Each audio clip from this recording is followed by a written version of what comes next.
తెలంగాణ రాష్ట్రం మెదక్ జిల్లాలోని నాగసానిపల్లి సమీపంలో 12వ శతాబ్దంలో నిర్మించిన ఏడుపాయల దేవాలయం తెలంగాణలోని అత్యంత ప్రసిద్ధ కలిగిన శక్తివంతమైన దేవాలయాలలో ఒకటి.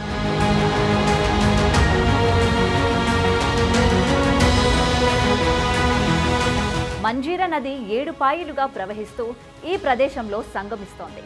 దుర్గాదేవికి అంకితం చేయబడిన మంజీర నది యొక్క 7 ప్రవాహాల జమదగ్ని, అత్రి, కశ్యప, విశ్వామిత్ర, వశిష్ఠ, భరద్వాజ మరియు గౌతమ అనే 7 ప్రాచీన ఋషుల పేర్లతో ఏర్పడ్డాయి. ఈ 7 ప్రవాహాల మధ్యలో అమ్మవారి విగ్రహం ఉంది.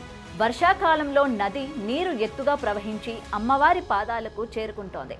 అందుకే ఈ క్షేత్రానికి భక్తులు లక్షలాదిగా తరలి వస్తుంటారు.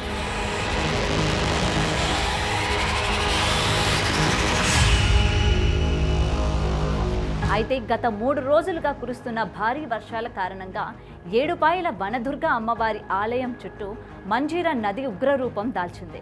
అమ్మవారి పాదాలను తాకుతూ ఏడుపాయలుగా విడిపోయి ఆలయం ఎదుట పరవళ్లు తొక్కుతోంది మంజీరా నది.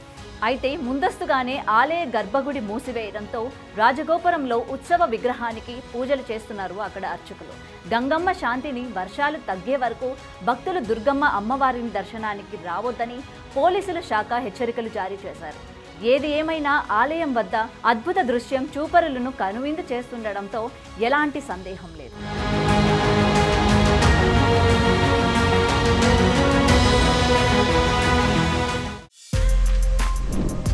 For more videos like this, subscribe Big TV channel.